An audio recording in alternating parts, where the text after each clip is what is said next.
10,000 people a day are retiring in the U.S. now.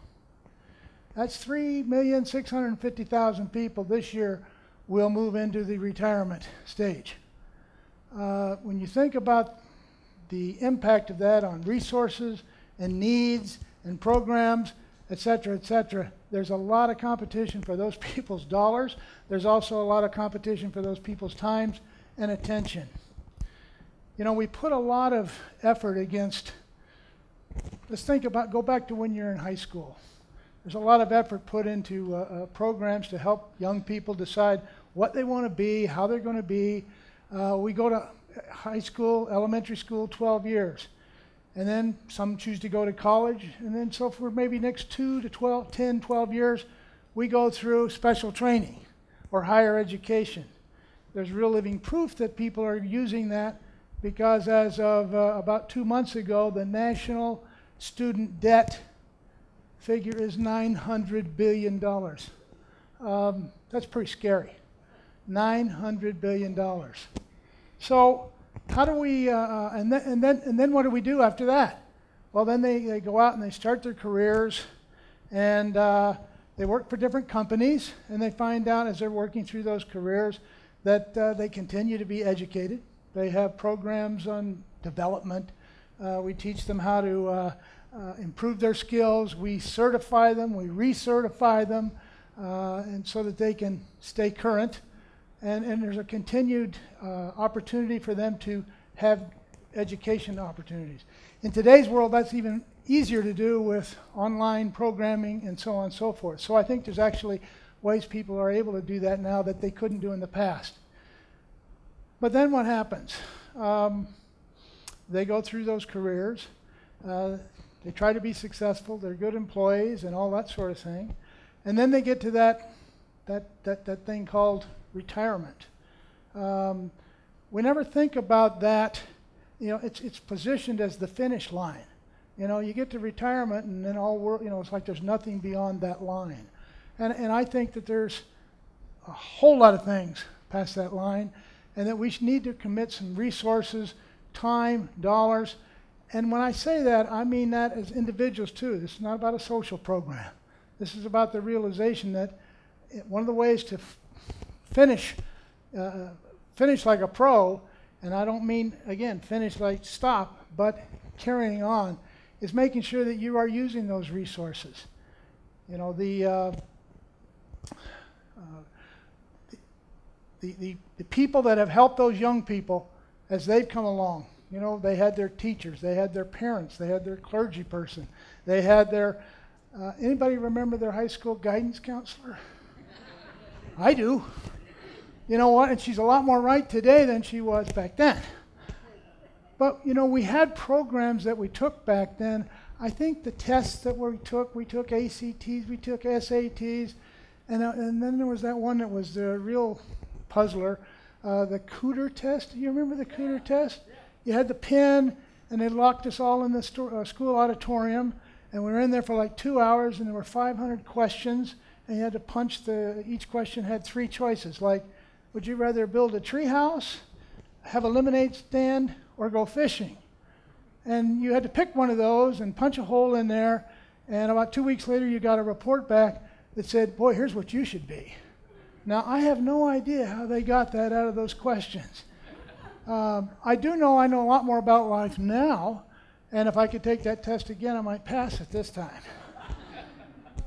But I think that the infrastructure exists already for people to be, for us to pick up all those tools that we have out there now, whether that's in communities, colleges, whether that's online programs, whether that's back in the old high schools. But I think what we have to do is update the programs. Update those programs that say, instead of trying to appeal to that 16-plus student that is going to come in and try to decide what it is that I want to be, and if you think back, those are hard decisions at those times. And someone, this one's telling you ought to do this one, this one's telling you ought to do that, and it's really hard to make those decisions at that time. Some of that's true about at the other end of this program, where you're at that retirement stage. What do you do with that?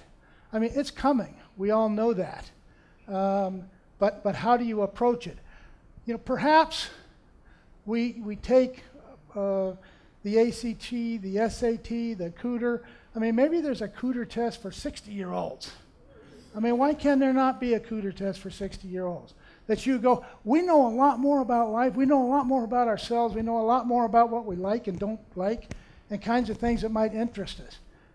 And I imagine the questions would be a little bit different as that might apply to help you try and understand what it is you want to do with that post-retirement time in your life. And when I say retirement, I want to emphasize, I think that's a time that you start. When I think about the word retire, I'm going to change your opinion of that word. To me, retire means you take a hard look at yourself. Think about a car. You got an old car, had it for a long time. You go out there, you think about trading it in or getting a new one. You walk around and you kick the tires, and all of a sudden you realize, you know what, this thing's probably got another 50,000 miles left in it. What do? You retire it. You just buy a new set of tires. And guess what? It goes for another 50,000. I think there's some application to put that into our daily lives and say retirement doesn't mean stopping. It means maybe it's a time for some fresh wheels. Maybe it's a time to do some things different in your life that you've always wanted to do. You go through your work career, you're busy, you're doing things, you work hard. Somebody said, look, work hard, study, be honest, save your money, and retire. Okay, that's fine, but it ends with that retire. There's got to be something beyond that. How do you take those resources and take advantage of that, not only to help yourself, but to help other people? Why can't there be programs? And again, I'm not talking about social programs. I'm talking about, I think employers, communities, associations, I think that they need some good ambassadors. And I think one of the ways to get those good ambassadors is to care and be concerned about the people that, while they're working, but maybe help point them in the right direction so that when it comes time for them to retire, they've helped them get there. Why can't there be a program that when you turn 59, let's say, for the next 3 years you go to a week-long seminar or attend a seminar or go online with it, whatever, and you talk about how to right-size retire. What does retirement mean? What are the opportunities out there? And then maybe the next 2 years you take 1 month sabbaticals. And that's a good, when you retire, you got to wear new shoes. Retirement shoes are different. New shoes hurt. So maybe during that sabbatical, those 2 years, you kind of break those retirement shoes in. You get used to some of those issues and lifestyle things that'll be different when you retire. And then maybe your last year of work or last 6 months, maybe you only work 4 days a week. I think that would help companies with the transition as you leave positions and give people opportunity to move in to take your place. And I think most importantly, I think back to that ambassadors, I think employees would respect and feel better about the workplace knowing that the company has cared about people to help them go through that process. Then there's the watch. I don't know who invented that watch. But you're working hard and all of a sudden they call you, say we're having a dinner at the hotel next Friday night, please be there, and you show up and there's a goodbye and good luck Hank poster up. And then they give you that watch. Well, I don't know, maybe today it's a cell phone. But I don't know where that came from, but I can tell you the last thing people want to do when they're retired is watch the watch. I mean, there's got to be something better than the watch. They don't want that. Or maybe if your company's got that watch culture so deep in it that you can't get rid of it, okay, maybe when somebody starts that ProFinish program that gets them started when they're 59 or 60, maybe you give them the watch then and celebrate the fact that they've gotten to the ProFinish program. But guess what? When they turn 65 and they retire, they give the watch back. It's a graduation that they say, thank you very much, here's the watch, and they move on with what else is left in their life.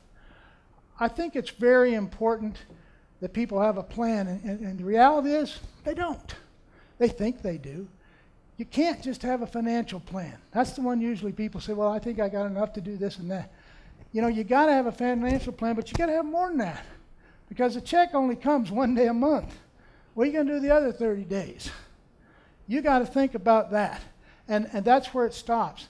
How much time have you put into planning your 2 weeks vacation with your family every year?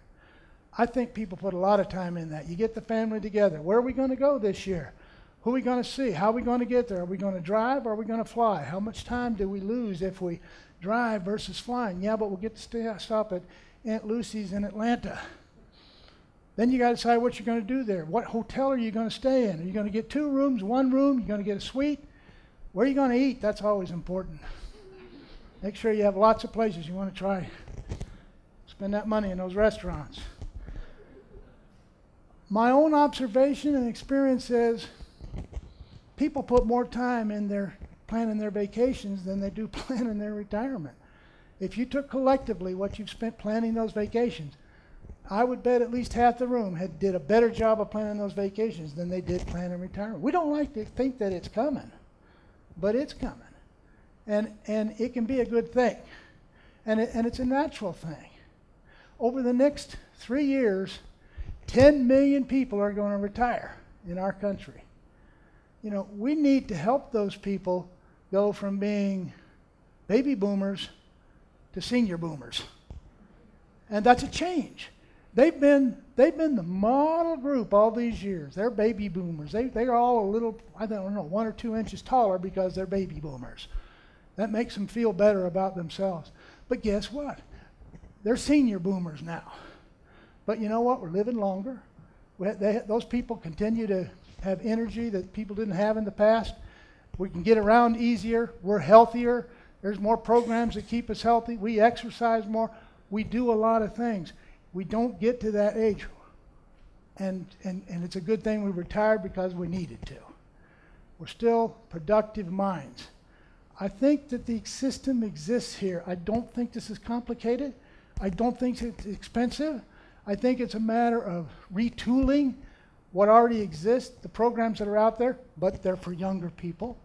And now do these same kinds of programs. We're used to those. Everybody in the room shook their head when I said the Gooder test. Anybody here would like the lemonade over the tree fort? Oh, everybody likes fishing. There's got to be a way we know more about ourselves when the time. We can get better assessments back. Companies can do this. Benefit providers can do this. There are companies that specialize in creating benefits and then sell those programs to employers. I don't think this is expensive. Again, I'm not talking about a social program. I'm talking a program that people can help themselves, that they can have access to, that makes them, and maybe companies say, no, you have to take that 1 week seminar when you're 59. Okay, that's good, because you know what? You got to learn to live without those people sometime. They're going to go, and you better be ready, and you better have a plan in your workplace on what you're going to do with them. It's a big problem, I think, for America that's looming. The cost of this, what I would tell you is if we don't do this, we will spend more money on social programs. We will spend more money because those people will get bored, they will get sedentary, they won't know what to do with themselves, and we will spend more money helping them through that kind of process than we will if we find ways to provide them with those opportunities and keep those minds fresh. It's a great time. These are wonderful people that are, and I know I'm being self-serving, but these are people that have a lot of experience, that can do things and want to do things, but they're not even sure what they might want to do or what they've been good at. You know, you wake up one day and you've been getting 200 emails a day or phone calls, and at 65 plus one day, guess what happens? It stops. And you go, what happened? Who am I? My identity's gone. I was this, I was that. And all of a sudden, there's no emails. And what's even more insulting, they continue and set a new record the next quarter. And you go, oh man. And trust me, they will if they can, because they want people talking about the new stuff, not about the old, including the people. So we have to find those ways to help those 3.6 million people every year that are going to move into that into that strata. This is going to go on for another 10 or 15 years. That's a lot of people. A lot of people. And there's going to be there's business opportunities here as well. There's going to be a lot of opportunities for those people's dollars and time and input into whatever your product or information is. And I think somebody's got the time, somebody's got the energy, somebody wants to make that happen, the rewards are really great. I appreciate your time, and I hope if you're retired, you're enjoying it, and if you aren't there yet, do a ProFinish. Thank you.